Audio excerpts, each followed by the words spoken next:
All right, this is Gary Schwartz. He's, like I said, with WCTC Fire and EMS. Please give me your full attention. He's going to report back to me, and you're in trouble if you don't. All right, two's with me. Okay, we'll see you in a bit. We'll see how good I can stand still behind this thing. Good morning. Good morning. How's everyone today? Living the dream. Living the dream? Speaking of dreams, I retired from Waukesha Fire Department 17 years ago. Realistically, I have no idea where 17 years has gone. So, you need to think about your career. It's great to see all of you here, seriously. Public safety, criminal justice, law enforcement, fire, EMS, nursing, they're all fantastic careers. And you're obviously in this because you want to be here, okay? Will all of you stay in criminal justice? What do you think? Probably? I'm not going to recruit you to fire, but I'll tell you that when you get on a career department, fire department, you have 10 duty days a month, 10 24-hour shifts, less vacation, okay? What do police officers work? 5/8 a week? So I'm not sure. We'll talk more about work schedules later, but I've always liked the 24-hour shifts. Wasn't always convenient with my family. You didn't know about anniversaries and birthdays and holidays, but you can make a trade in the fire service, things like that.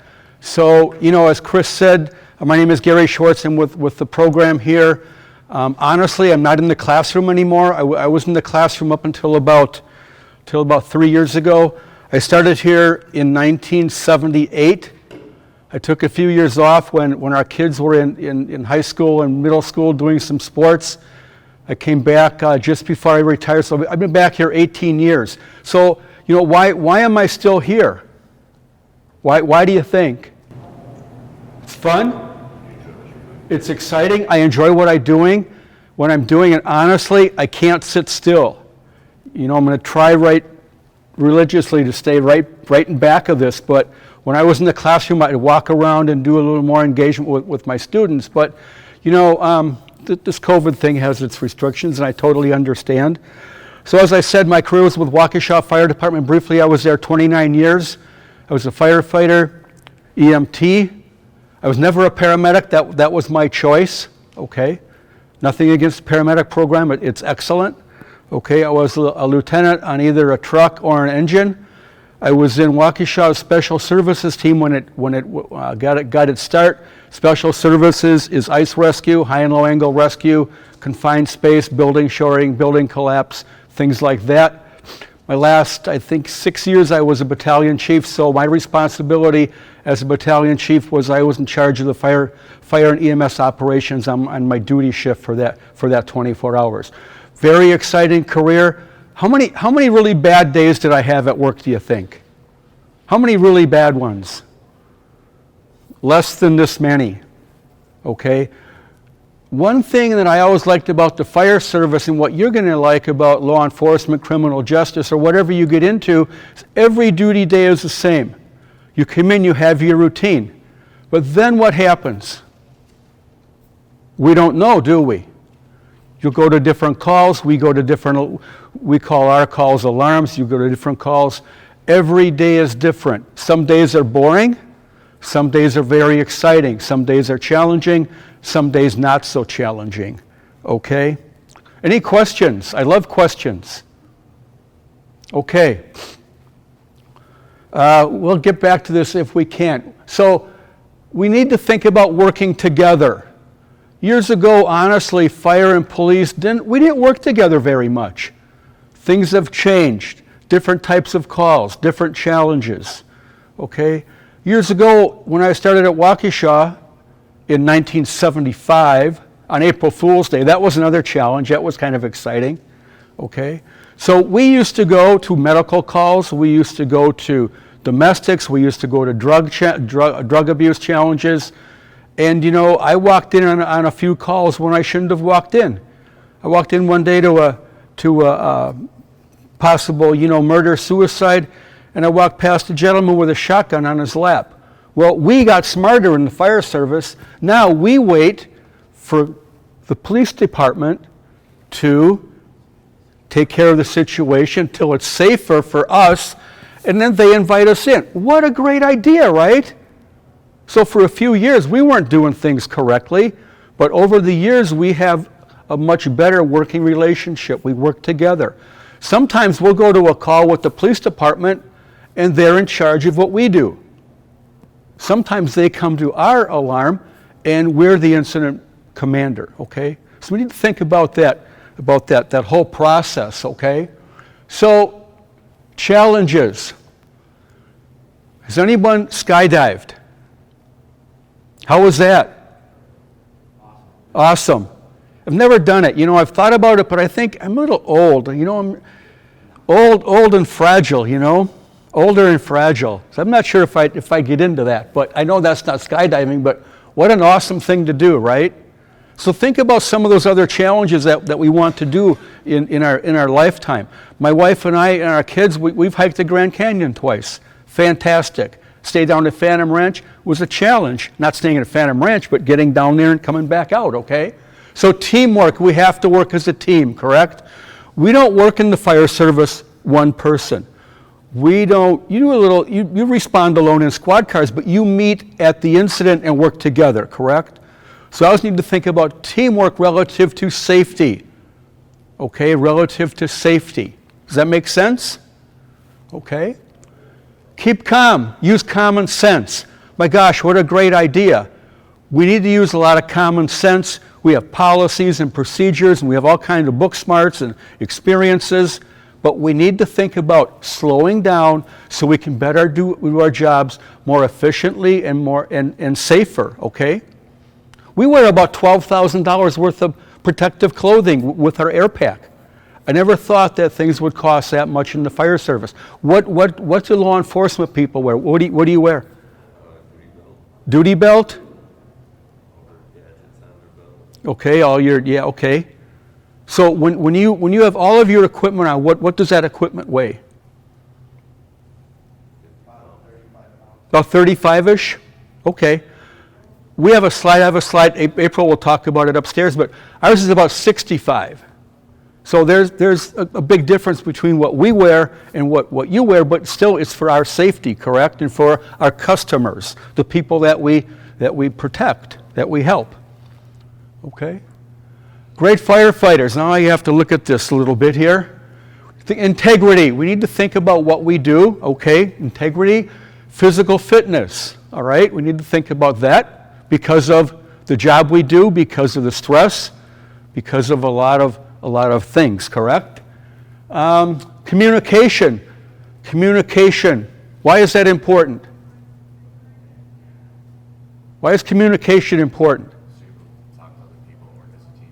Talk to other people, work as a team, and you know, in reality, it all goes back to that safety thing, okay?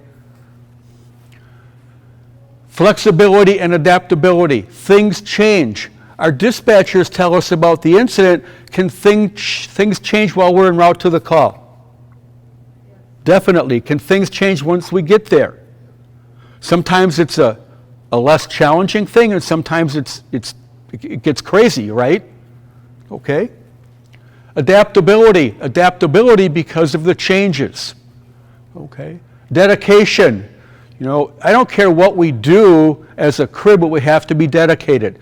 I always tell my students, if you don't like what you're doing, don't beat yourself up. Get into another profession.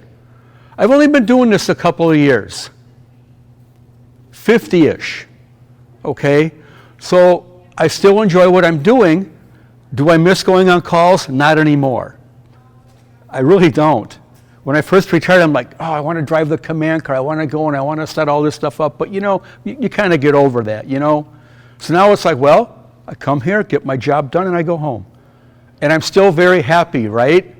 50-some years. Okay. Team player. Why is being a team player important?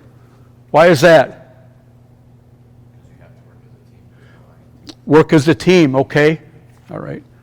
To get the job done, to accomplish that objective. All right? Mechanical aptitude. We need to think about what we need to do. You know, things don't always go the way we want. Things break down. We have to adapt. Okay, mechanical aptitude, tolerance. We have to be tolerant with our customers. Our customers get a little, can I say crazy? Probably shouldn't, but our customers get a little irate. The customers that fire people go to are different customers that you will respond to, correct? Because of the nature of their problem, of their challenge, of the challenge that we have to help them get through. So we have to be tolerant of how people act to us and how we react to people, okay? Public safety image, public image conscious. Okay, so people see what we do and they hear what we say. So public safety, nursing, all of those professions, we live in a glass house, correct? We have to be careful with our language, our body language, our verbal language. So people see now, you know, people videotape everything with their cell phones now, correct?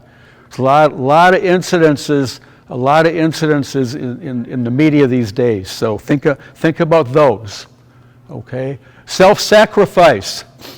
You know, I never really minded working holidays because I knew that was part of the job. My last year on the job was near the end of the year. I worked Christmas Eve and I worked Christmas Day.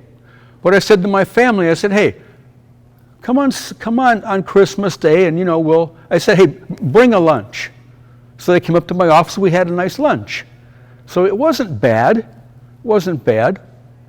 So, you know, then I worked one more day on the 27th of December, and I retired. My last duty day was December 28th. So I worked 2 holidays.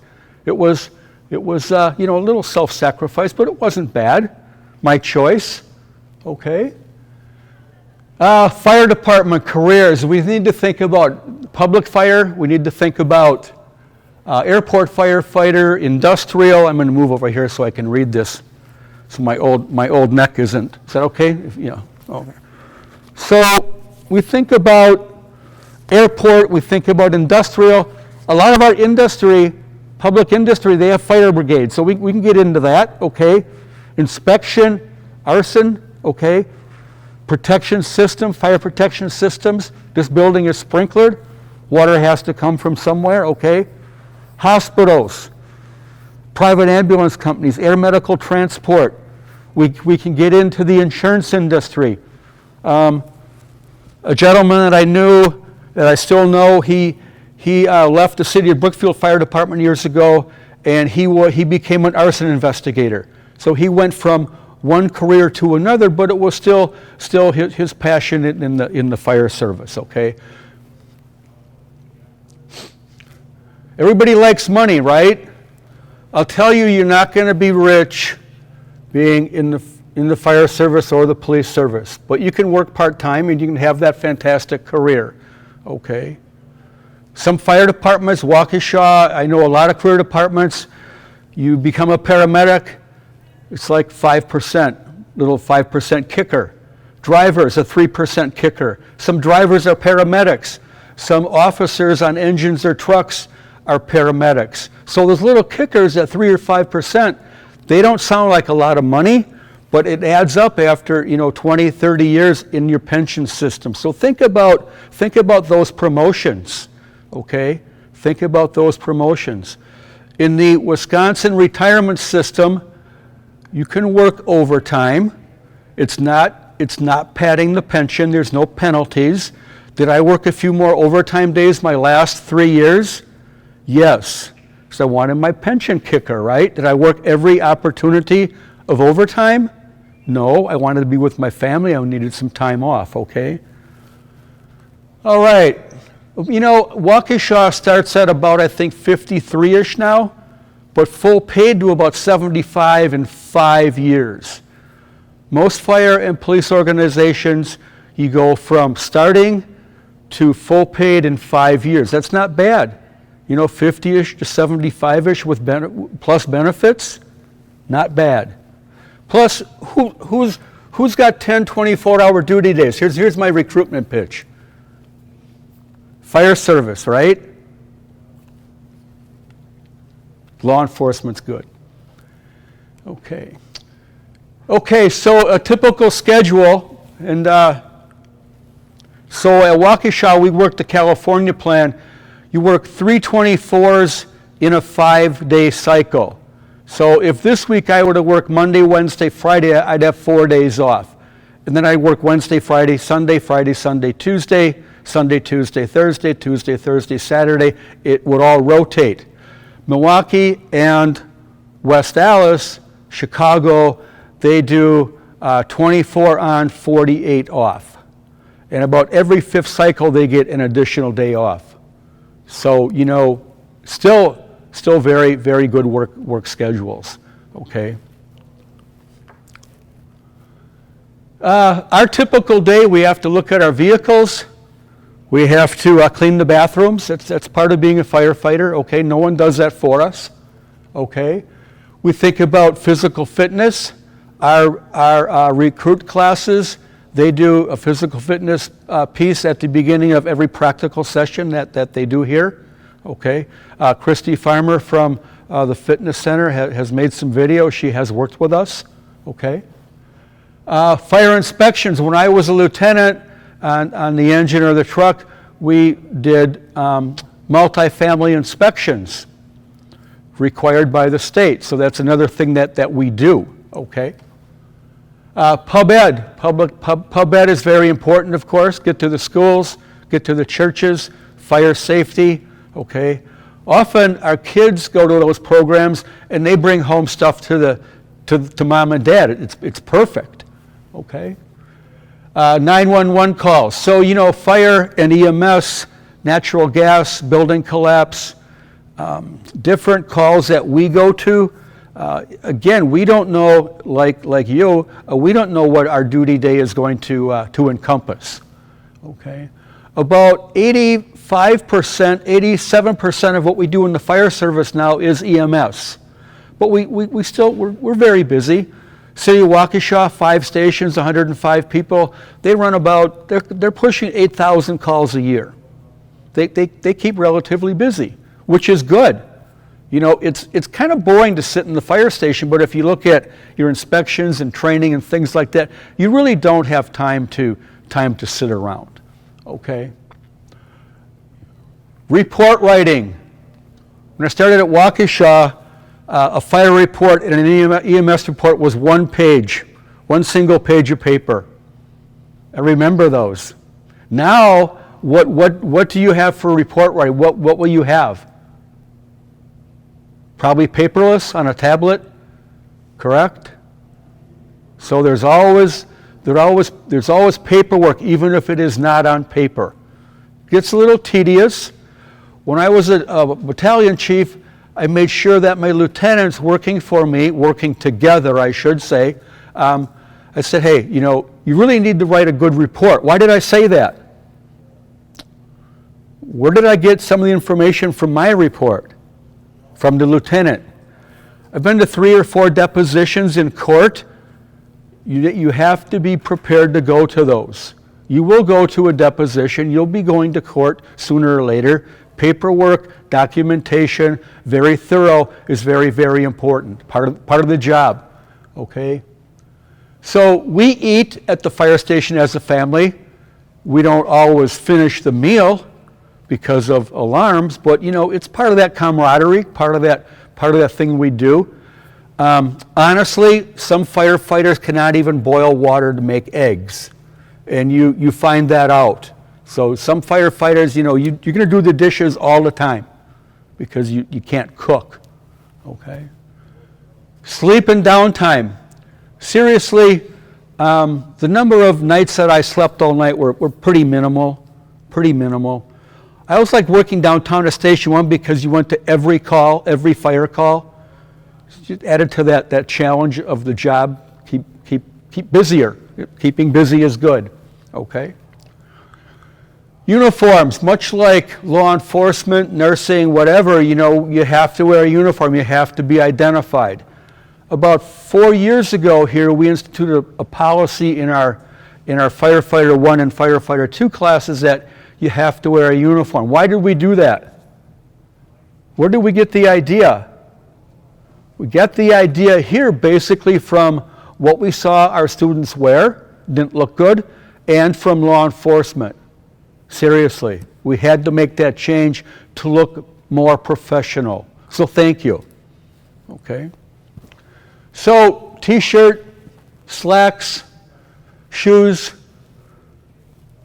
firefighting gear, coats, pants, boots, gloves, helmet, hood, and safety glasses.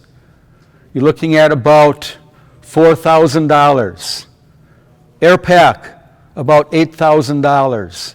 So what our taxpayers provide us, at your fire department, we still get a clothing allowance at career fire departments, but that doesn't cover, a lot of what we have to buy. Okay, we don't buy our turnout gear or our air pack, but we're still responsible for our uniforms. Okay, so we learned very quickly in the fire service that we have to think about how much time do we allow a firefighter to work before we go to rehab, before we better take care of our people. We weren't very good at that years ago. We actually, I won't say it, we were terrible, okay? We beat ourselves up. It came to a point where it didn't make sense. We got smarter. You use maximum of 2 air cylinders, you come out, you go to rehab. No arguments. Not even possible to argue with the incident commander. He's got more bugles, right? He or she, part of it. Okay, but again, we got smarter. Waukesha, when I started, I used to use 5 or 6 air cylinders at a fire. You just beat yourself up. We had to think about that safety aspect. We got better. Okay. Okay, what do you think all of our gear weighs? Got a couple options here. What do you think? About 65-ish, 70-ish, sure. Some people carry wrenches and screwdrivers in their pockets. Some people carry, different tools, but that's about correct. All right, about 65, 75 pounds. Okay, basic gear numbers aren't quite what I'm talking about. We need to think about extra tools. Auto extrication, those tools are very, very heavy. A nozzle flowing 120 gallons a minute per 125 gallons a minute. That water's heavy, hoses are heavy. Try to maneuver those up and down stairs, things like that. Even outside is challenging. Okay. The can man. Can man is a rookie. Brings in the extinguisher. And you hope very soon that you get another new person on your shift. Because then you can have the hose line and fight fires. Then you can do the extrication equipment and do more.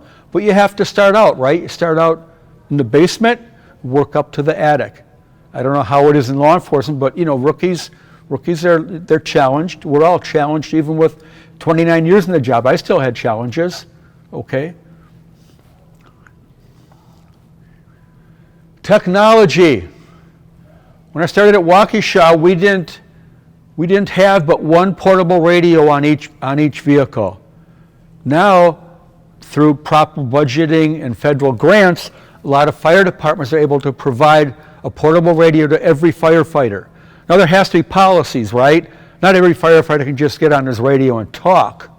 That would typically overwhelm dispatch, or the incident commander. Okay, so we have limitations. Thermal imaging, you'll be looking at one of those cameras up in the apparatus bay. Had a call from the shift commander at the police department one night in Waukesha, and he said, "You guys got one of those fancy camera things that detect heat?" I said, "Yeah." He said, "Can we borrow one?" I'm like, "Sure." So he stopped at the fire station and he picked it up, and I said, "What are you using it for?" True story. I never BS my students. I never have and never will. True story, okay? He said, "Well, we had a robbery at the convenience store on West Avenue, and we think the guy's holed up in the woods." They took the camera, and because thermal imaging is a heat, it reacts to heat sources, they found the gentleman in the woods. So again, we had good working relationship, okay? When we first got into thermal imaging, the fire service, it cost about $16,000. Now you can buy a good camera for about $2,000. That is the only thing in the fire service that has come down in price. The only thing. Okay, we need to think about, again, what we do. Physical fitness. Physical fitness in the morning. At Waukesha, I think they provide you time in the afternoon if that gets challenged with calls. But they still want people to use the physical fitness equipment, at the stations. Okay, so EMT and Firefighter 1, you're looking at about 6 months, depending upon what you do. Some people do Firefighter 1 and EMT at the same time. That's very challenging. Okay. A lot, a lot on your plate, okay? Firefighter 1, we need to think about how do we get dressed. We give our students a page, 16 separate things to do to get dressed. Why do we give them a piece of paper telling them how to get dressed? Habit, memory, muscle memory. We cannot have any skin exposed. We have to have all the zippers zipped. We have to have the Velcro fastened. We have to have our hood in place. We have to have our bunker pants, the suspenders, so they're comfortable. So, our gear is pretty much, the coats and pants are pretty much to our size. They're not tailored, but we have to wear a specific size. If our turnout gear is too small, it restricts our mobility. We can't do our job properly. If it's too big, well, you can imagine what happens if our turnout gear is too big, okay? So we need to think about donning, putting on our turnout gear in a specific time. In Firefighter 1 for the state practical exam, you have to get into your turnout gear, your air pack on, and breathing air within 2 minutes.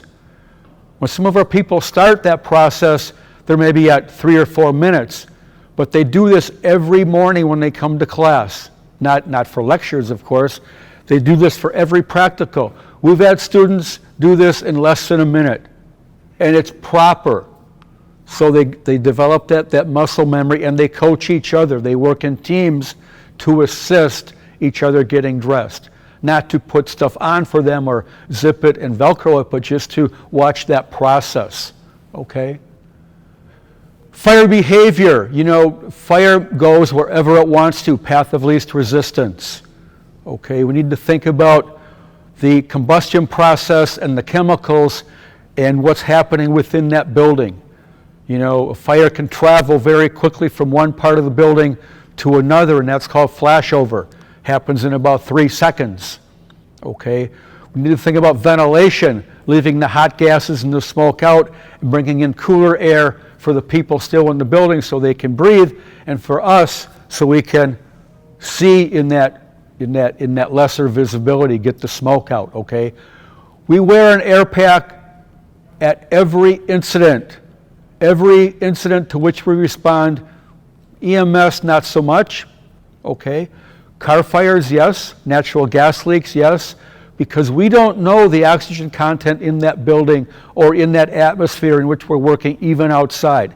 Some gases are heavier than air, some are lighter. Okay? Some are not detected by the human eye or by senses. Natural gas has no odor. They have to add an odorant. That's how we smell it. Okay? Carbon monoxide, which kills a lot of people, is lighter than air, but you can't smell it. So we have to have gas detection equipment so when we respond to a CO call, we can tell the parts per million and do the proper size up and proper job at that incident. Okay? Ladders. How many people don't like to climb ladders? Why is that? Afraid of heights. Remember one thing about ladders, and I know you're not in the fire service, but some of you will do that at home. It never hurts to fall. The fall is not the problem, correct? What's the problem? The ground, the sudden stop. Fell off a ladder one time in 29 years at Waukesha. It was my fault. My partner and I were trying to we were in a hurry. It had snowed. Our boots were slippery. We had to ladder a balcony to get a lady off the balcony. And I believe If my memory's correct, it looks like she was having triplets, which added to the challenge. I got up about 5 rungs and I fell to the ground. Didn't get hurt. Wasn't the problem. The sudden stop did not hurt me. Why was that? Fell into snow on my air cylinder. So there's that exception. I was lucky. I was lucky. Okay. Advancing hose lines, fire extinguishers, hose lines, foam, things like that. So we have many tools in our toolbox. A lot of different ways to meet those challenges. Like you will have a lot of different ways to work your challenges with teamwork, working alone, things like that. Okay. We've learned to slow down. Okay. We used to jump off that big red fire truck and just run into the building. Now, while the firefighters are pulling a hose line off the engine, the lieutenant, it's difficult to do at every occupancy, but say at a single family residence, he or she will walk around the building and try to determine better with the thermal imaging camera or just by sight what's happening in the building and listening to dispatch. We talked about things changing while we're en route to the call, correct? Okay.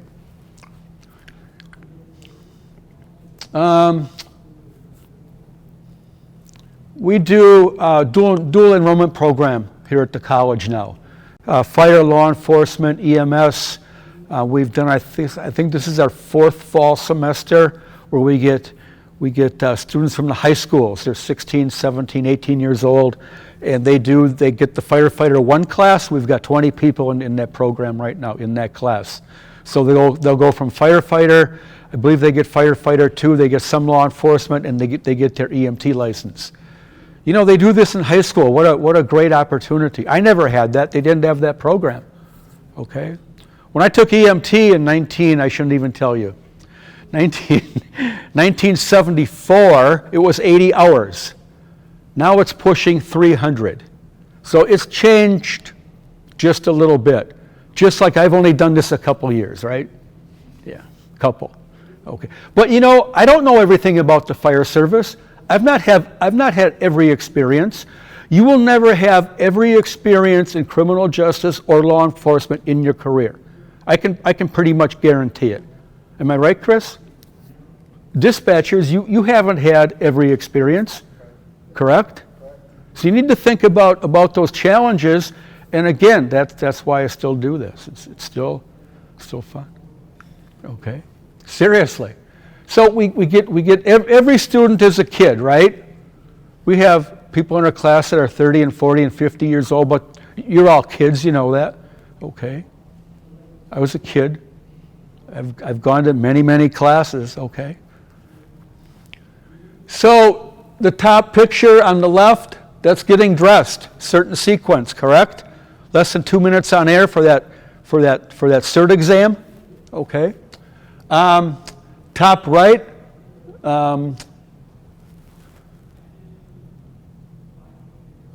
stretching before class, little physical fitness work.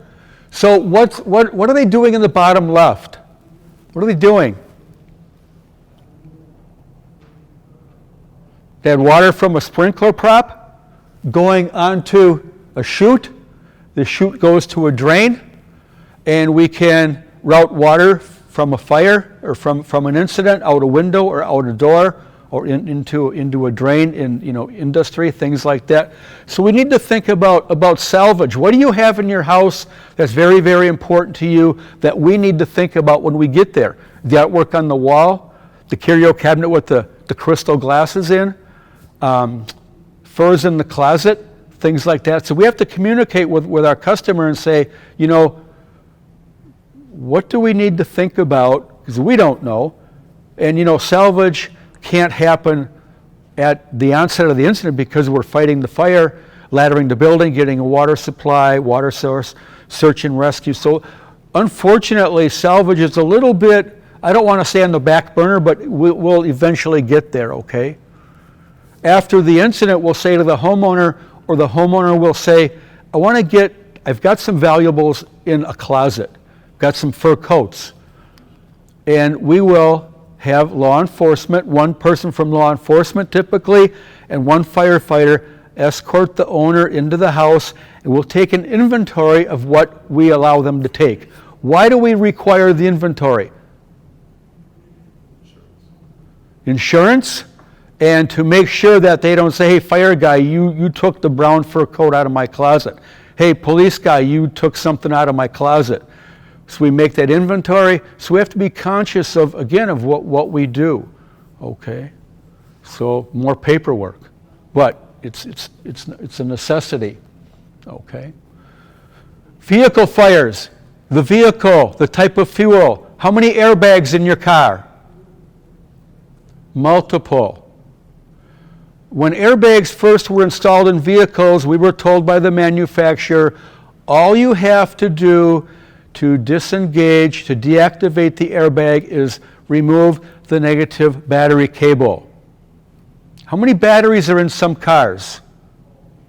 Might be more than one. Diesel motors, diesel engines, larger cars. Are all batteries under the hood? No. Where might we find a battery? In the trunk. True. Where else? Under the back seat. Why the passenger? Well, yeah. Well, I know I've seen at least for tactical vehicles, like the Hummers are under the passenger seat. Okay. And why is that? Just safety? Yeah, just so they don't get blown up if the truck is blown up. Okay, well, I didn't know that. Still learning. So we need to think about, we get to an auto accident, if we don't chalk the wheels and grandma's in the car, trapped in the car, we might have to chase that car down the street. That's somewhat embarrassing, correct? So grandma's trapped in the car, what's the first thing we need to think about? Power seat. And can we just move the seat back electrically? Wow, what a great idea, right? Is that part of that common sense thing? Yeah, save some time, right? Before we break the side window, and it's safety glass, how many pieces are going to fall on grandma? 1 million? Try to cover grandma with a blanket. Tell any passenger what's going on, things like that. Okay. The vehicle's on fire, that adds to the challenge, correct? If we get to an incident, we've got a car and 8,000 gallons of gas. Does that 8,000 gallons of fuel add to the challenge? If it's leaking, there's more challenge. If it's on fire, there's more challenge, correct? So we're always trying to think ahead and try to think of what might we have to do next if this happens. Now, we can't go so far forward and just blow the whole thing out of proportion. We have to think about the incident as it progresses, okay? Vehicle fires. We never approach any vehicle from the front or the back. Why is that? Shock absorbing bumpers. We approach from the back or the front. That shock absorber, and that's what it is, it heats up and it blows the bumper toward us. That's paperwork, plus it takes out our knee. Okay, so law enforcement, little information, approach from the side. Okay. What holds the hood and the trunk lid up? Gas struts. They can be damaged. What holds our garage door up at home? The springs. The springs assist in raising and lowering. Anybody ever hear one of those springs break? Sounds like a bomb. And the door company will replace both of them, not just the one that broke. Why is that? Liability plus the tension has to be pretty much the same. They're not trying to rip you off. They're doing their job correctly. But it's very, very, I've had it at home. My wife said, what's that noise? And I didn't even get out of my chair. I said, the garage door. Well, how do you know that? Well, I've heard it before. How are we doing on time? You're good. I'm good? All right. It's a good life lesson if you guys ever own a home and a garage door spring breaks, don't replace it yourself. That could kill you. Oh my gosh, yes. Pay the labor, pay the professionals. We don't have the garage door people fight our fires. Garage door people don't go to your incidents in law enforcement, and we don't replace their, being a little facetious, but yeah. So we have a burn building. We burn in that burn building, we burn pallets. We burn pallets because the products of combustion from a pallet are minimal. I realize that the instructors and the students are still in breathing apparatus, but we need to think about that safety all the time, okay? We always work in teams, as I mentioned, okay? This is the class, that's the last day of class. What are they doing on the bottom right picture? What are they doing? Ladder training, okay? The young lady mentioned that she doesn't care for heights. That's okay. That's okay. As I've gotten older, you know, I don't do the 75-foot and 100-foot ladder anymore, obviously, because I'm retired. But you know, I used to get up on an extension ladder and paint my house. I don't do that anymore.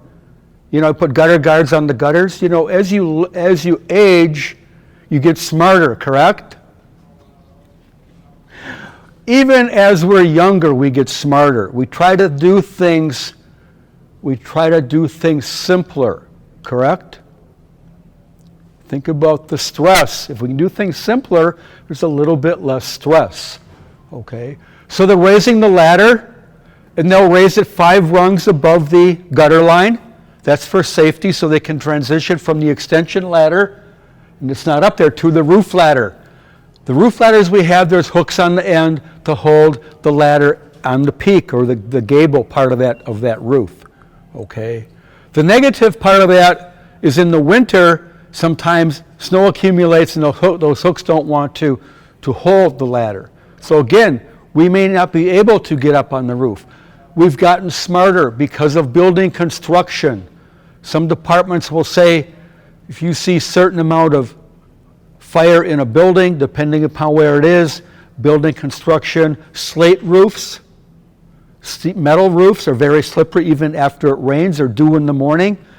We're not going to go up there. There's other ways to ventilate. Okay, we look totally at safety, and then we start doing our job.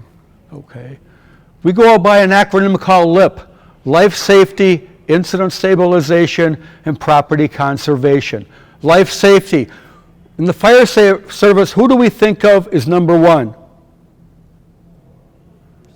Why? Yeah, if we're not safe, we can't help our customer. If we get hurt, it takes another firefighter or a paramedic crew to help us, and that requires more companies to respond from a longer distance, and it adds to the challenge of the incident, okay? Incident stabilization. If we don't do anything with the fire, what happens? Gets more out of control. It spreads in our house, spreads in the building, okay? If we don't do anything relative to property conservation,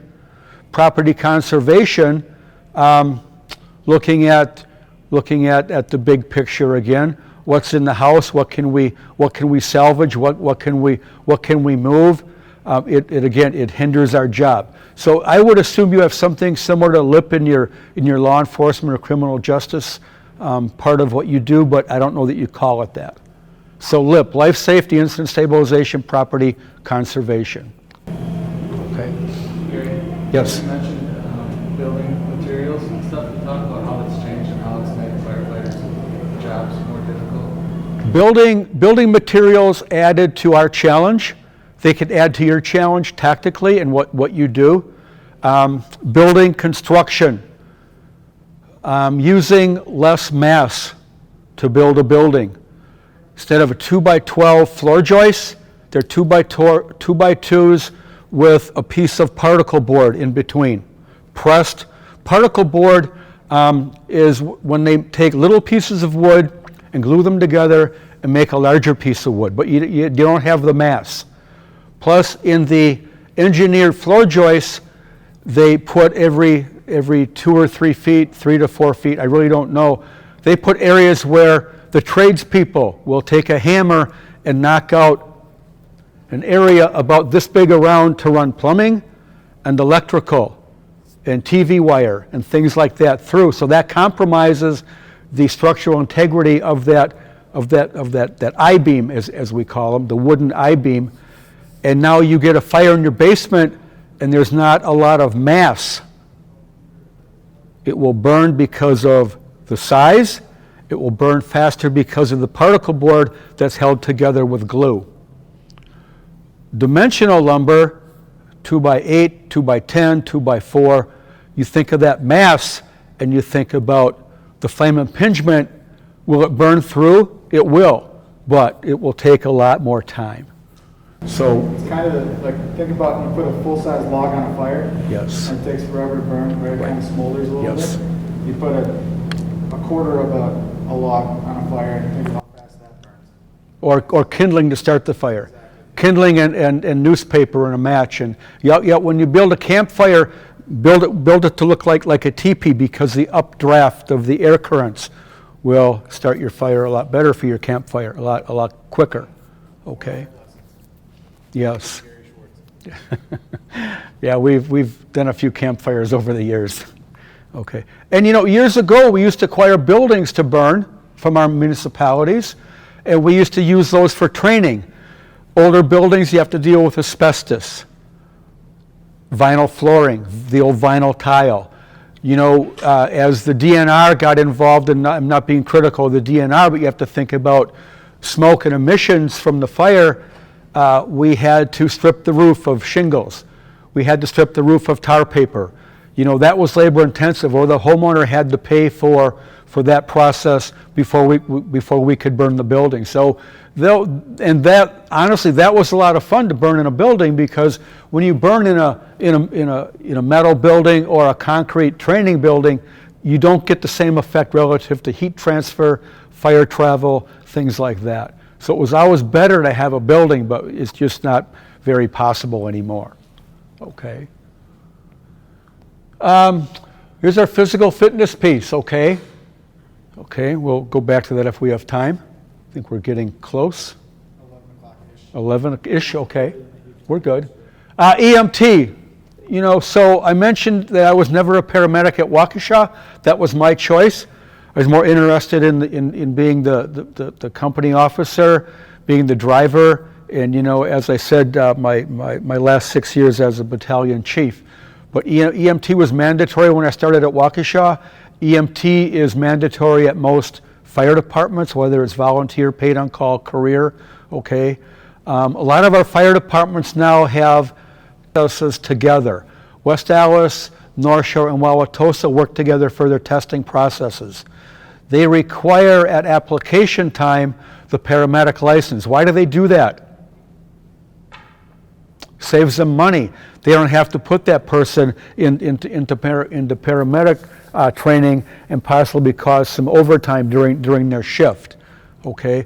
A lot of the volunteer departments paid on call in Waukesha County, they will pay for your Firefighter 1. They will pay for your EMT. I live in the town of Lisbon. Lisbon pays for their people to go to paramedic class. It's a two-way street. They get their training paid for by the town, and we get paramedic service. It's a fantastic thing that they do. And Lisbon is not the only department that does that. But think about trying to get your education, and everything costs money, correct? So that's one way that we can get our people trained, and it's lesser burden on them. Tuition's expensive. Even Firefighter 1 at 16 weeks is pushing $500. Some families don't, you don't have the $500, and how does their son or daughter feel? Well, they can get a part-time job, but then how much can they study? How much can they devote to their job or their studies? So again, it's a two-way street. Do police departments pay for some of your education? Do you know? They do? Okay. You have mandatory training, correct, every year? Is that right? Don't know? Okay. Yeah. Okay. Chris, do you have mandatory training sessions at work? We have not necessarily like in-person training, but we have monthly competency checks and monthly like online trainings that we have to do. Okay. And then with our certifications, keep up on that, you need your continuing education and stuff like that. So you do alarm review and things like that. How did things go? What could? Yeah, after action and stuff like After action, yes. Yeah.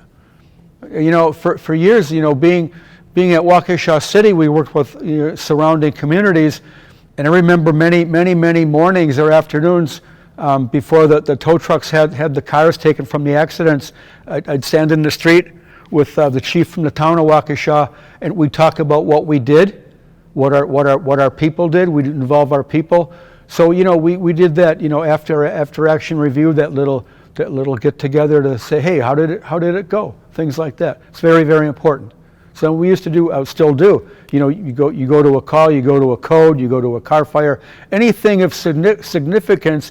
You want to communicate with your people and say, hey, how did we do? Really, how did we do? Is very important. Okay. High school program, bandaging, splinting, bleed control, EMT, oxygen, aspirin, paramedics with all their drugs. Oh my gosh, you know, a lot of nurses get a paramedic license. A lot of paramedics get into the medical field and might get a nursing license. So again, it's a two-way street. You know, a firefighter might get a part-time job investigating fires, things like that. So there's a lot that we can do and, you know, kind of cross-train ourselves, okay? National Registry EMT license. I mentioned the dual enrollment in the fall, and again, that's a fantastic opportunity.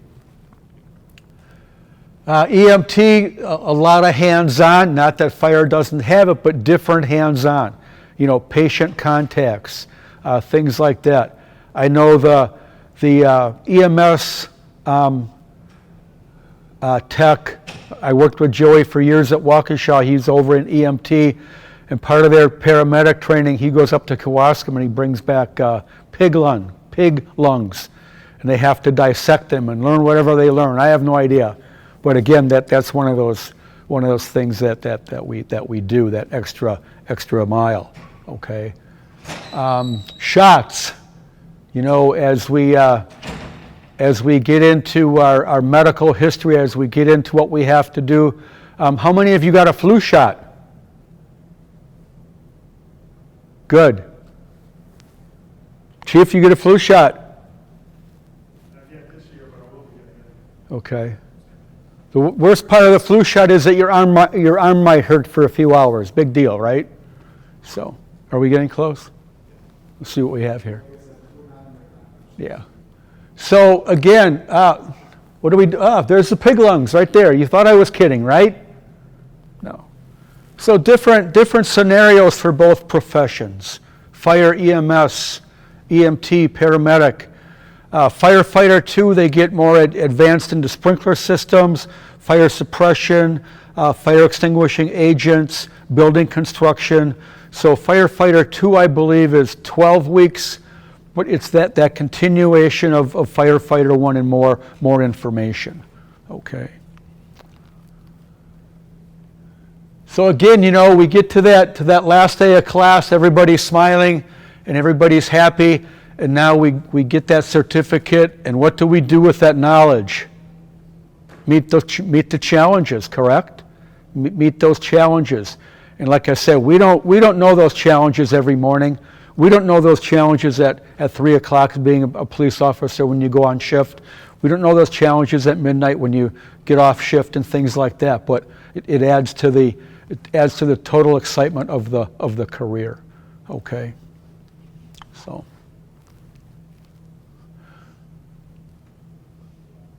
Career exploration. The ladies come and they go through some of our training. Okay, another great opportunity, the different classes that we offer. Okay, it's not just fire and EMS specifically. Okay, the high school senior, firefighter 1, firefighter 2, these are the courses that we have available. Okay, they're all on the website, much like our classes are, just like yours.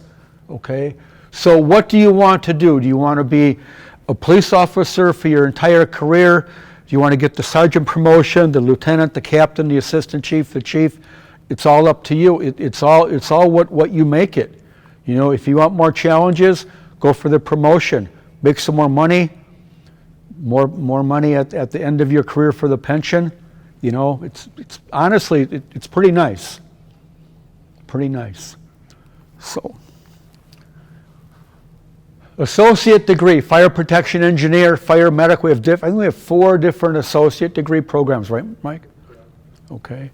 So again, they're all on the website. If you care to look at those, compare them, do some comparisons. You know, see what we do.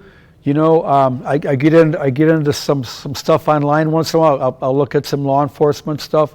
I read a lot of the law enforcement things that are happening in the area, in the world. And again, we've learned better to work together to solve those problems and challenges. Chemistry, the anatomy, you know, that's another challenge, okay? You know, I had many opportunities, as I say, to go to paramedic school, but it just wasn't my cup of tea per se. If I were your age, I'd jump on that right tomorrow. I'd jump on it tomorrow because of the application processes and just, you know, as you age and as you more interested, okay? Social media, you've heard it before. I talked about living in glass houses. People hear what we say and see what we do. Be careful. Behave yourself. Okay, makes sense? And that's not just law enforcement and fire. That's any occupation. But we have to be very careful. More now so than ever. So, strength and endurance. Strength and endurance. It's what we talked about, physical fitness. You know, I have an idea of what you wear for equipment. You have an idea of what we wear. You know, you can put on some of our protective clothing and handle some of our equipment when you get up to the fire bay. You know, it's still heavy. The biggest thing is our protective equipment. It protects us better today than 2 years ago. Certainly today than when I started at Waukesha, you know, a lot of years ago. CPR, first aid classes, you know, everything is available. Like I said before, our kids get information at school and they bring things home to us. Even first aid and CPR, take those classes. Very, very, very important that we do that. Okay. The other thing that's on your modules, I believe it's on your modules, it should be, if it's not, I'll add it, is Stop the Bleed. Really good information to learn for anybody being in schools and just in life in general in the world we live in right now. Oh, I just thought of when Chris said something about bleeding. Tactical EMS. We now, fire people now get into the tactical EMS with law enforcement. We work together at some of those incidences, some of those challenges. So that's another thing that we do working with you, is get into that tactical. And honestly, you take very good care of us while we're doing that. Very good care of us. So thank you. Volunteer opportunities, okay? You know, I retired, as I said, but still very, very busy, whether it's here. I volunteer at a fire museum once a month and as a docent, and even that is challenging. Seeing 37 fire trucks, and every time I go there, I see something different alarm equipment, different, you know. So again, you have to keep your mind going, okay? Explore a post, do a ride along, okay? Things like that, different challenges. So, is it your career? Could be. Hopefully it is. It's been mine for a long time, so. As I said, everything available that we have is available on the website. Questions? Anything at all? I see your classmates in the hall. They want to get in here. That's all right. Yeah. So, for the second half of class, you guys have the opportunity to don and doff some of this equipment up in the fire bay, and also learn about some of the tools and tricks of the trade they do up there, and kind of put some of the stuff that Gary taught you into practice there. So I would take a 15-minute break, come back at 11:20, and then we'll take this after the group up there, and they'll have the presentation. Thank you. Thank you very much. Thank you. kind of like what we're doing here right now. I've had some people, over the years that have said, I'd kind of like to do something in the fire, along with something related to that. Also, some of you might even want to consider, you might want to get public safety off. Public safety officer actually does both, the fire and the. So I do know we have 2 places in the state where we do public safety. So it's something you might want to consider. What's the name of your class? Careers in public safety. Careers in public safety. All right. How's the class going? Good. Very interesting. You have a very large class. One class you have is like 46 people, the other one's 32. That's really a large class. So I think you'll find here, we kind of keep you engaged. We have a lot of stuff going on. You're in our apparatus phase. We kind of run this just like a firehouse.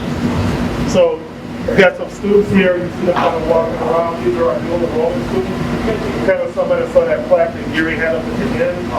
These are students that are still in high school. Anybody still in high school? No? They're still in high school, so they're getting their last year of high school. They're getting 1 year of college credit. It's pretty cool. Because when you get a year of college, somebody don't get off the stage for it. So, pretty interesting. Ready? Yes, I Okay, am ready. this is April Audubauer. Now, April has come to our entire program. She's got Fire 1, Fire 2, EMT. She's also, now she got her instructor certification, and she's an employee here. I mean, if she did so well, we hire her here as an employee. So people really take care of all our protective equipment, and look along that line. So, I'll tell you what, I'm going to give you April today, and April's going to take you to show you what we have. Thank you very much. I love going to school, so basically any certification they offer, I have it. I have driver operator, so I get to drive the big trucks, pump on the scene, do that kind of stuff. Fire inspection, and I got a lot of national incident management system. You guys familiar with that? They should be. I got a lot of certs under them as well. So I like learning that things are always changing, always new stuff around, and basically, if you think you know everything, you're probably in the wrong job. Kind of how it goes. You always learn something. I'm going to start by going through what our gear is. Last class, it was kind of hard to get volunteers, and we had the dual enrollment students, and they volunteered to put the gear on and show you guys how it was, so I didn't have to pull teeth and force one of you guys to come up and put it on for me. So as they go through, all of you guys can come up to the front and start putting it on. They have their stuff set up just like you would at the station. These seats that you see around you are set up to simulate being in the fire truck. The SCBA actually hooks into those brackets, go a little bit slower. So they're already a couple weeks into class. They have to it's in their gear in under 2 minutes. If you can't do it in under 2 minutes, you don't pass. You don't get to keep going into the class. And when they have the state certification exam, you're not going to pass. You won't get your cert. So they've been already practicing for a few weeks going fast. The boots that they're wearing, he has leather boots and he has the rubber boots. Rubber boots are about $200. Leathers, anywhere between $300 and $500. The pants that they are wearing cost about $800. And this is just for basic stuff. Because we beat it up pretty good, so we don't want to put all the bells and whistles on it. Jackets go from minimum $1,100. The hood that they're putting on is about $60. The gloves, $85 a pair for the gloves. They're checking to make sure that their face pieces is working before they put it on. The face piece costs about $300. The big air packs that they're putting on, do you guys know what SCBA stands for? Anybody? Perfect. Self-contained breathing apparatus. Any guesses on how much that costs? $12. No, $8,000.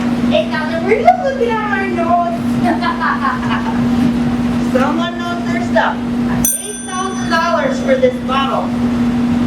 And then we have our helmet, and the helmets go for about $250 to $300. So they are walking around in quite a pretty penny. And if you do not belong to a department and you still want to be in the fire service, that's okay.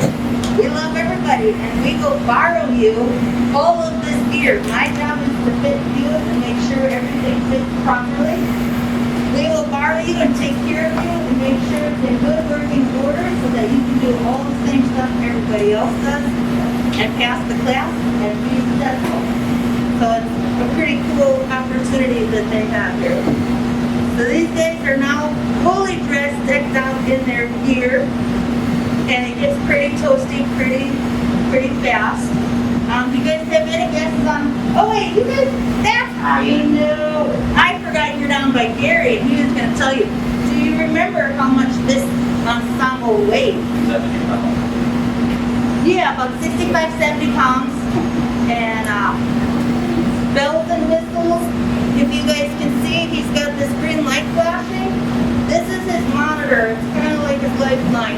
It's telling him, this dial tells him how much air he has. It also has a digital reading. And you do checks throughout, it's called car check. Say car, and everybody reads their number, what kind of air they have left. And when you get down to 2/3 air, it starts to alarm. When you hear that, you need to turn around and get out.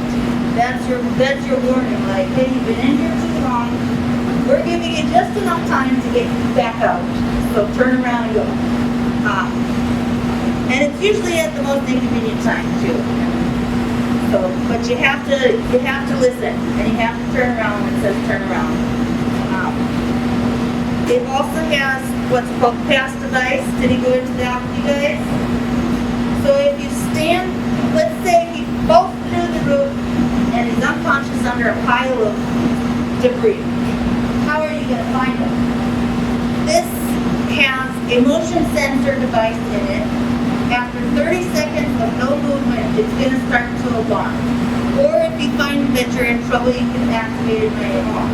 So I'm going to turn this on so you can see what it's like. And then you're going to call Mayday, Mayday, Mayday, and when we come in to find you, we're going to follow the sound to where you are. Thank you guys very much for your help. You guys can, you said you switched to all your stuff? Okay, coats and pants, if you just set them off to the side and then put them. Thank you very much for your help. So in addition to the stuff that you wear, in addition to the stuff that you wear, you have to have tools. This is what we call a set of irons. It's a halyard bar and an axe. Keep them like this so it's easy to carry. So one guy, when you pull up on scene, one guy's going to get out, he's going to grab the tools, he's the tool guy. Next, the guy on the other side, he's going to get out, grab the fire extinguisher, if you're just going in to investigate, or if he's going to pull the hose line and start getting set up at the door if it's a fire. So I'm going to hand this to you, and you're going to pass it around so you guys can see. Careful, just make sure you grab it like this, because they're just resting together. Just makes it easier for you. Just so you can get a feel for that.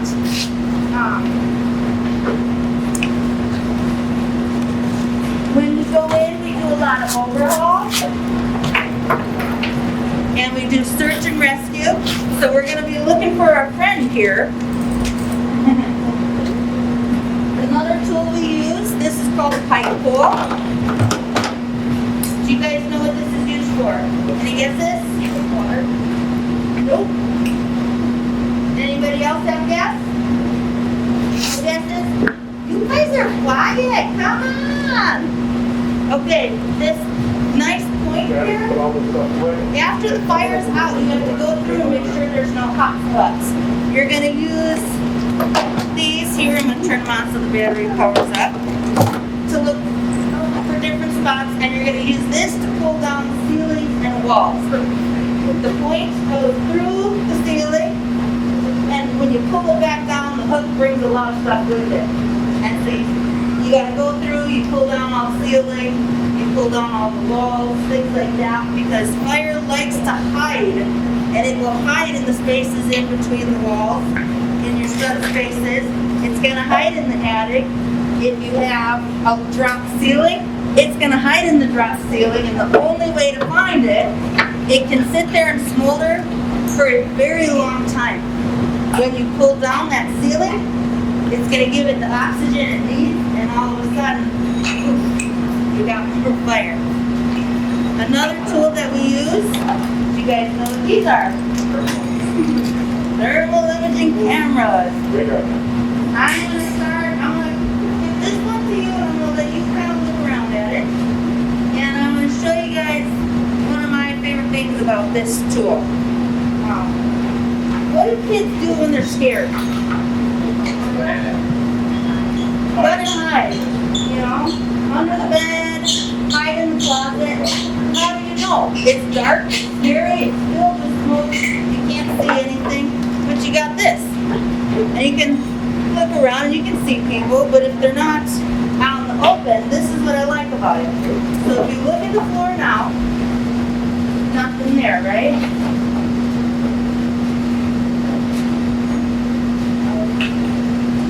Give it a second.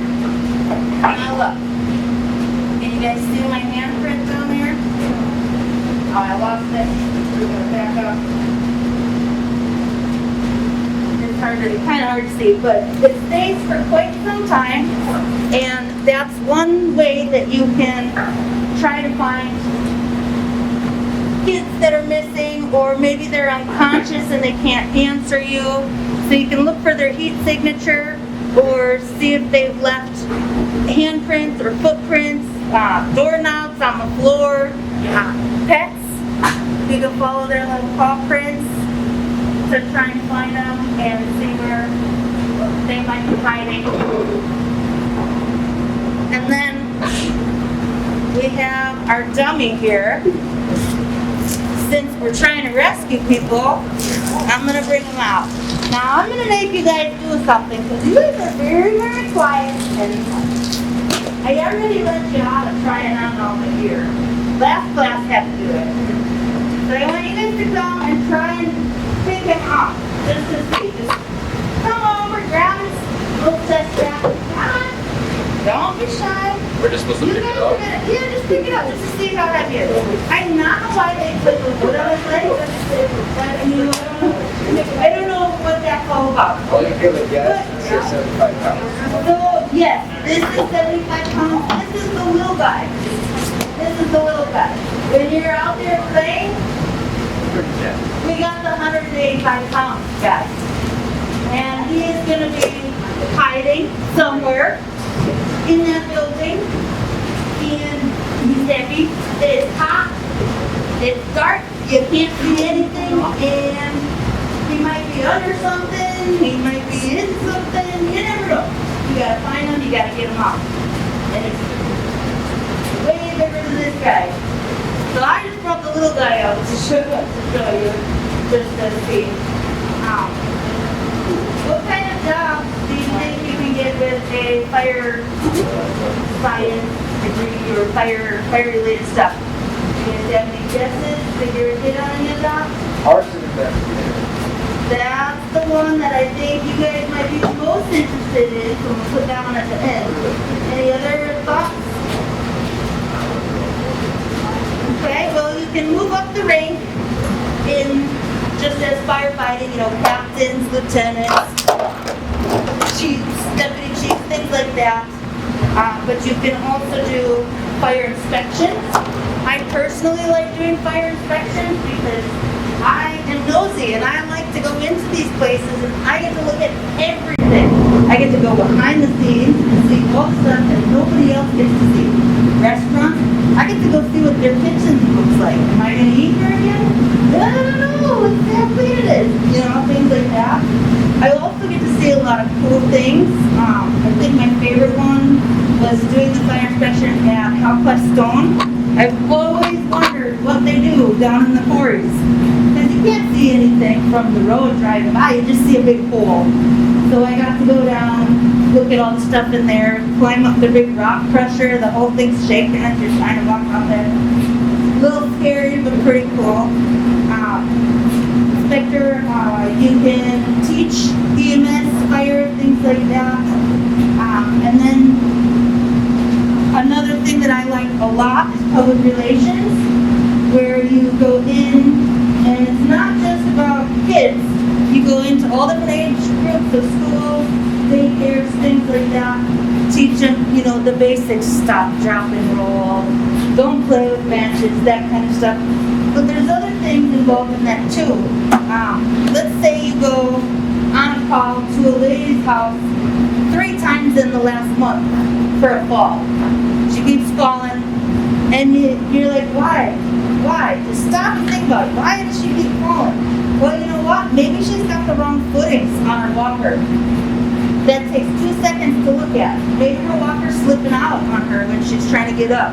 Or maybe she keeps tripping on this rug and it just needs to go. I know you like it, but it's gotta go. Things like that. So you're looking out for your community, things like that. I really enjoy that aspect of things. And then arson investigation. I think that would be a pretty cool job as well, and I might even venture that way to it. There's arson investigation, and there's also the fire marshal. Fire marshal typically is a police officer who also has firefighter training and kind of does both. The cool thing about them, they get to go do the investigation. How did this fire start? Why did it start? You know, do the whole crime scene things, photos, collecting evidence, talk to witnesses, get statements from people. They are also, the investigator and the marshal, they have the power to arrest arson suspects and serve warrants, which is something that we don't do regularly like the firefighters. And then the fire marshal, because they're a cop, they also get to carry a gun. So, you know, it's the best of both worlds. You get to do all the cool stuff. We like to say practice how you play. So everything that we teach you, everything that we do down to how you get dressed, that's why it's so important, is exactly how you're going to do it in the real world. So you got to do it right. You got to be good at it. It's got to be muscle memory. So they drill it. They really, really know how to get their gear on very, very quickly. All the bells and whistles. This isn't working. What's going on? Instead of panicking and freaking out, they know all of this before we take you down there and put you into a burning building. We want you to be safe. But then we get to take you down there, light the building on fire and have at it. You know, it's pretty fun. Can somebody just reach over there and pull the door on the dryer? Otherwise, it's just making it even at us. Just pull it so that it opens and it'll stop spinning. That's good. Thank you. Appreciate it. All right. What time do I need you guys till? 12:15? Okay. I have some numbers here. 64 and 205. Any guesses on what those numbers are? The weight of the gear. Then, you know what? That is a good guess, but that is not with these specific numbers. Any other guesses? Okay, this is going to take a sad turn. These are the current line of duty death totals this year for fire and police. And I'm only bringing this up because the rate of suicide is even higher than this for both. These are stats from 2018. 103 suicides for fire and 140, or maybe 190. I can't read my writing. 140, I think, from 2018 suicides on top of the line of duty death. This number is really, really high. It's already surpassed last year's number. I think last year the total line of duty deaths for police officers was around 140. So it's a little crazy this year, but the suicide numbers are just as high, if not higher, and it's really sad that it's not something that gets addressed. We see a lot of scary, sad, dark stuff, and you don't necessarily have people to talk to. Like, I can't go home, hey honey, how was your day? Yeah, I was at this car accident and, you know, the guy's leg was chopped up. You don't bring that to the dinner table. Who do you talk to? You know, at the end of the scene, if it is something traumatic like that, at least for us, we talk about it as a group, and if anybody wants to talk privately, it's okay. But there are numbers plastered everywhere. QPR is for the school. You will see this. It should be plastered everywhere throughout this building. It has tips and signs if you're wondering about a friend or you're worried about a friend, and things for yourself, numbers to call. There's numbers everywhere. So if you guys are struggling with something, you know somebody who is, it's okay. A lot of people are.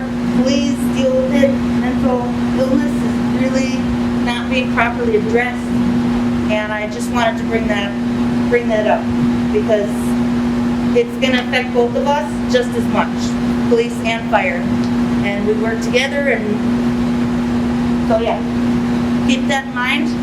I know that was sad, took a dark turn, but now we're going to go have some fun in the other room. So if you guys could follow me, we're going to go down to the far bay right now at Pierce down in Appleton. And then this one will be transitioned to engine 2, and obviously the new fancy one gets to be engine 1. So the yellow one's going to go away. After we're done talking about this other stuff, I'd like you guys to feel free to open the doors, go ahead, climb in and sit in it if you want to. It's very cool. We have lots of props and things that we use in here. As you can see, these ladders, and there's a whole stack of tools and things over there. Earlier, when they were done helping me, the students came in here to practice their knot tying skills, tying up different tools, things like that.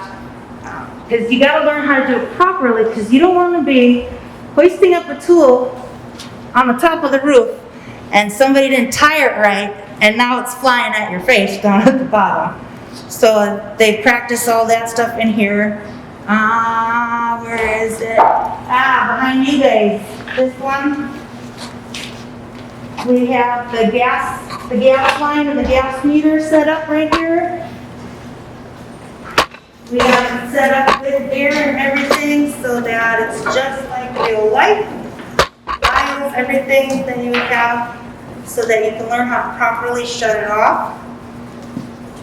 Over here we got electric meters and things, and gas meters too, different types. And then, you guys know what this is? It is! Not everybody knows that, believe it or not.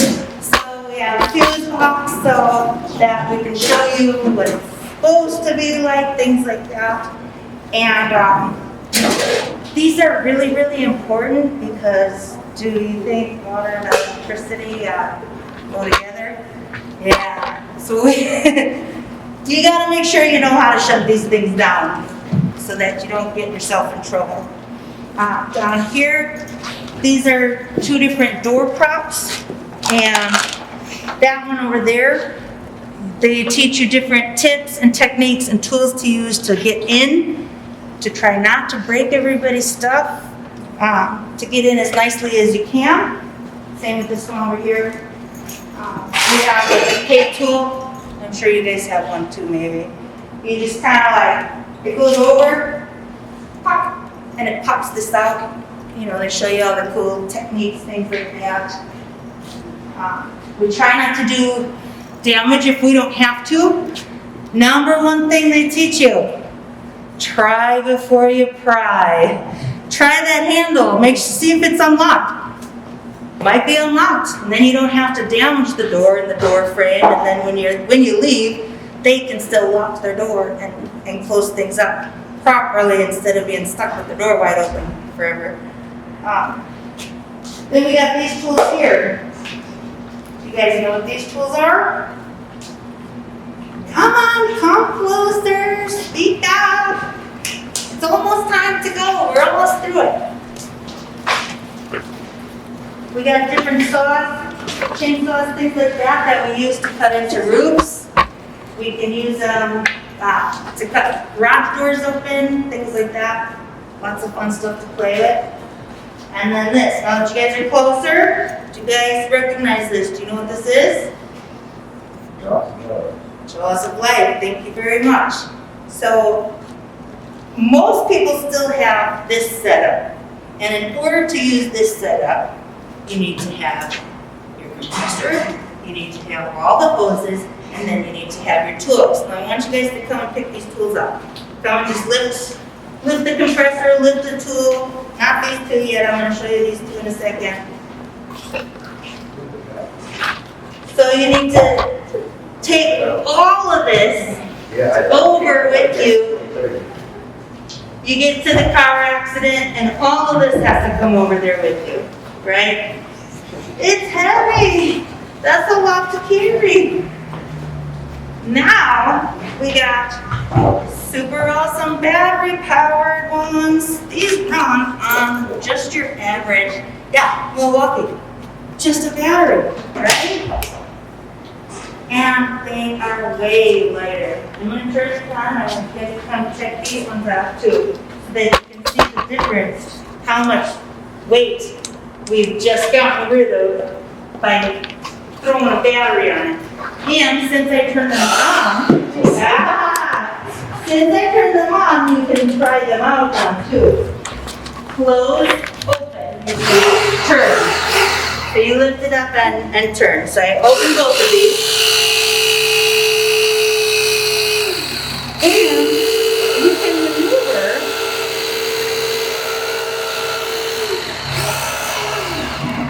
Now that you're free of the cord too, you can maneuver into different angles and spots that you might have had a harder time getting to before having to bring all these cords and stuff with. Come on and try them. Pick them up. Come on, so you can compare the difference and see how much lighter they are.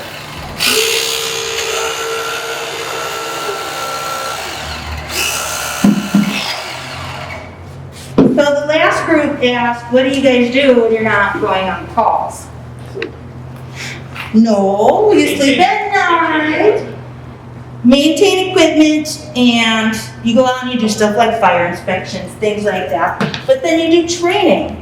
And one of my favorite trainings that we had as a big group training, obviously before COVID, they took all these big blocks, like 4x4 blocks that we use for cribbing to stabilize vehicles, stacked them up into a big Jenga game, and we were in teams and had to use this equipment, because we still have this stuff at my station, this equipment to pull your piece out, stack it up, and go around, take turns, and you don't want to be the one knocking it over, but it was pretty fun. And it's kind of like you get this big heavy tool, and now the tower's this tall, and you're trying to like gently stack it because the whole thing's wobbling. It was a lot of fun. We like to do a lot of trainings too, where we set up an obstacle course. Somebody sets up an obstacle course through the station, like up in the gala and under the truck and around and through things, and it's a lot of fun. Then we fill the place up with smoke, with a smoke machine, and you're blindfolded and you can't see anything, and you got they throw a hose line in there, and you got to follow the hose line. And one thing they always say, bump bump to the pump. So if you hit bump bump and then it's smooth, you know you're going the right way. But if you're following your hose line and you hit smooth first, you're going deeper into the building, you might want to turn around. So they teach you all the fun tricks and things like that as well. Does anybody have any questions about anything? No? All right, I'm going to show you these buildings down. We're just going to stand outside for a second. It's so good. Everybody likes to use it to train. And they come here and do all kinds of different trainings. So they're just probably heading home for lunch. They've been here all morning down there doing stuff. This tall building that you see, that's our tower. That's primarily used for RIT operations. You guys know what RIT stands for? Rapid Intervention Team. It's a special team of people that we have on standby on fire scenes.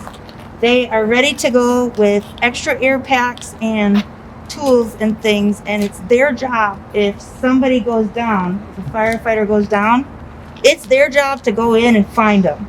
That's their specialty. They get in, find them, and get out. So they do their training in that big tower. There's 5 stories there.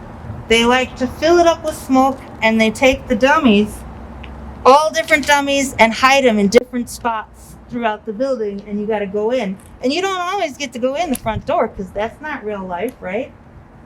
My exercise, I had to go in on the 5th floor, find the dummy 2 floors down, bring him back up to where I came in because that was my only option for an exit, and bring the 185-pound dummy down the ladder with me.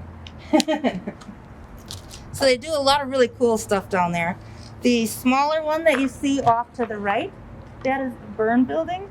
There are several different rooms that are in there. That is structurally rated as a burn building. They have an inspector come down every so often, inspect it, make sure that it's still in good condition and able to keep withstanding all the heat.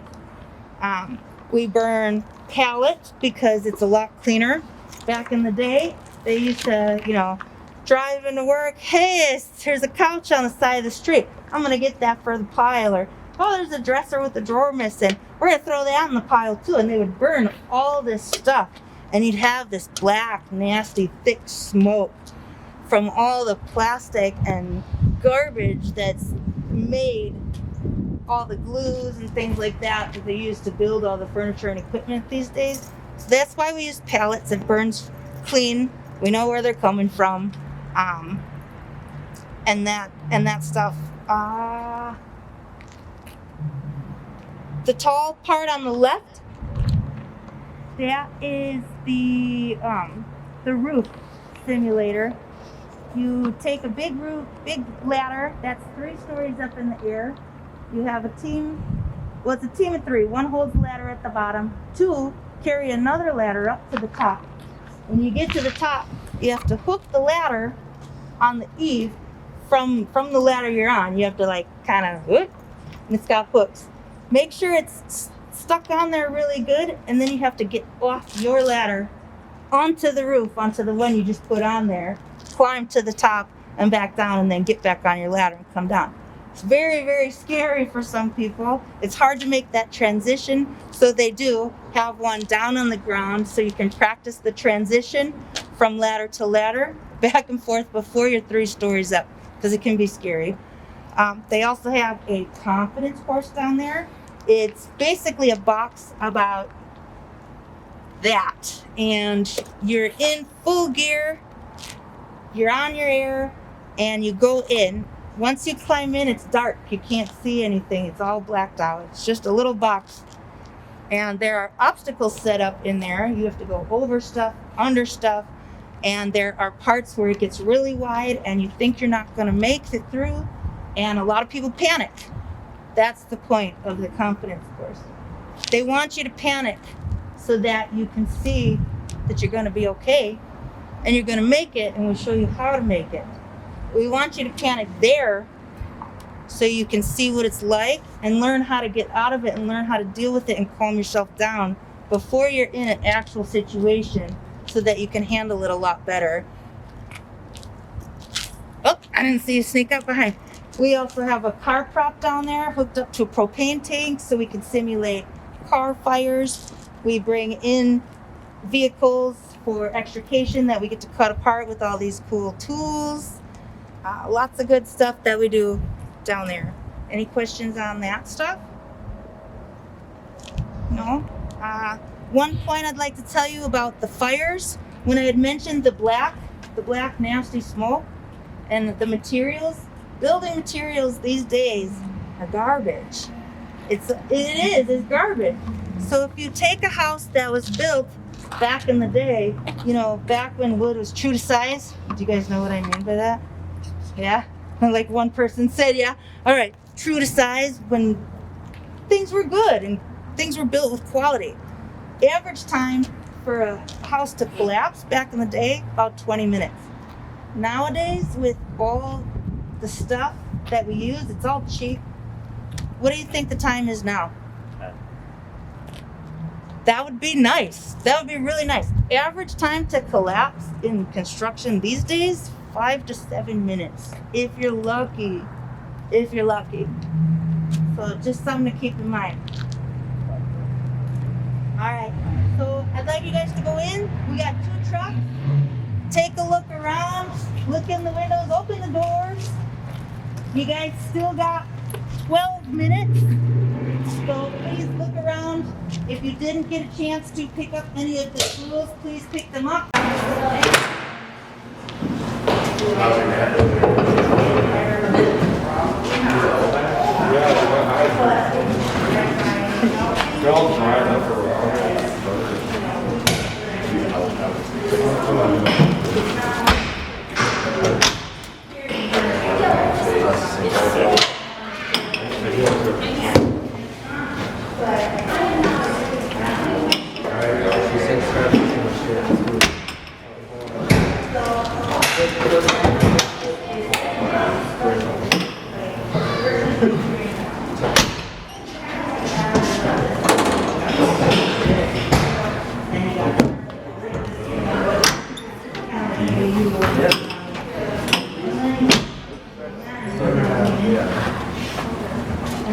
They never have keys.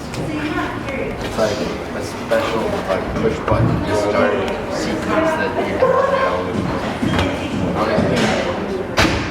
But usually they don't have keys.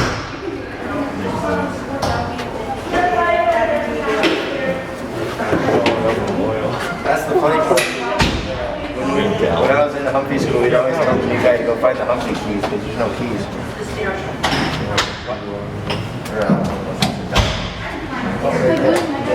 Starter.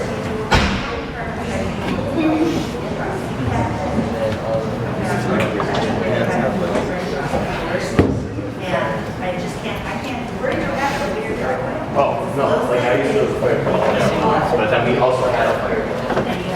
Yeah, we kept it in our driveway. It's like police car. And then it's like Firefighter. It's a little flat. Like 20 kids.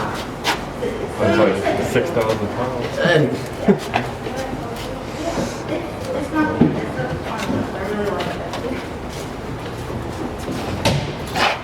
Does anybody have just one of the little things they started doing in fire service to try and reduce carcinogens and things like that? Because at a lot of stations, they're going to back this truck in, and in this big open space that we have, that's where all their lockers are with all their gear. So maybe you haven't been in a fire in a couple months, but you smell that gear. It's caged with all the exhaust fumes and things like that. So this is just one of the things we're doing to reduce risk. Any other questions for anybody? Any questions about the truck? Any tools, equipment? Everybody get a chance to pick these up and grab the dummy? Where's the big dummy? The big dummy, I think there's a couple of them down on the grounds already.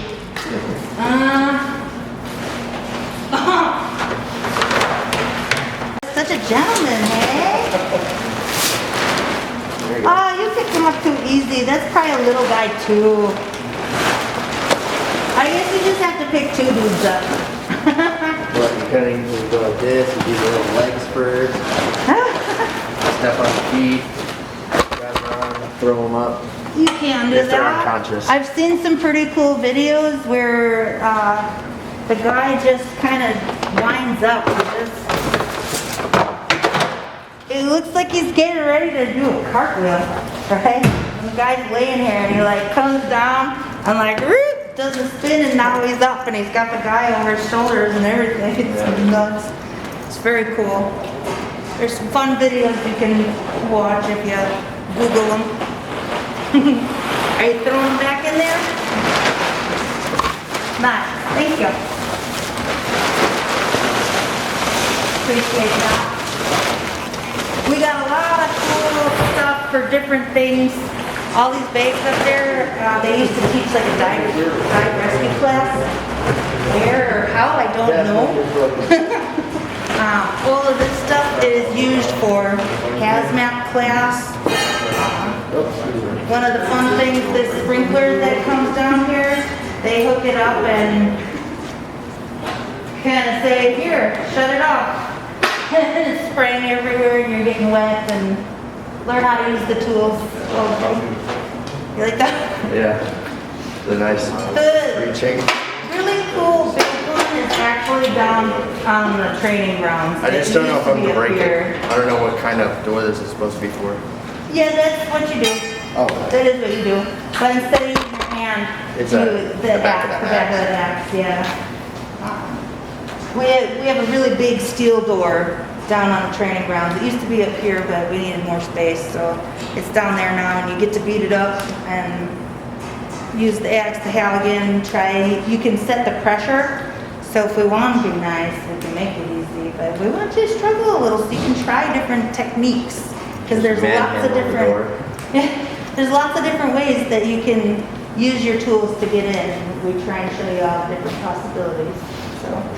You lost like half the class. We did, they probably took off already, they weren't very interested, but that's all right. Appreciate you. And then, as time progressed, they started doing it like that. That's back when you still had people riding the tailboards, but that's not a thing anymore because too many people were getting hurt. Yes, too many people were getting hurt, and they made a law and changed it so you're not allowed to do that anymore. They closed the cab and put seatbelts in all the trucks so that it's safer. Because how can we help you if we're hurt now, you know? So we got to get to you safely. That's why driver operator is an important role too. You have to be able to drive this and get everybody there safely. They take you through fun obstacles like alley dock. You have to back this all the way down the street. Diminishing clearance, you gotta pull forward into like a shrinking space and then back out or back into a shrinking space. Alley dock simulates backing into the bay doors. Our truck is at where I'm at, it's 42 feet long and you have a 4.5-inch clearance on each side. So you better be able to back that thing in straight or you are in trouble because it's a brand new $1 million fire truck. You do not want to be the one to mess that up. So you have to be really good at it. 4.5 inches on each side. In the top, because it's tall with the ladder, you have to be able to do the serpentine course forward and backwards in the truck. It's lots of cool stuff. Where do you work? Sussex. Yeah. So, lots of training. Yeah, I'm a firefighter and I have EMT basic. Yeah. All right, well, I guess that's it. I appreciate you guys paying attention. I know it's not necessarily what anybody wants to do, but it's still nice to know because we work together a lot. At least out by me, we're always on scene with the officers, and we work together with them very closely and quite often. So it's good to know what each other does. All right, you're welcome. I don't know if you guys want to go. Thank you. Thank you. I don't know if you guys want to go back through.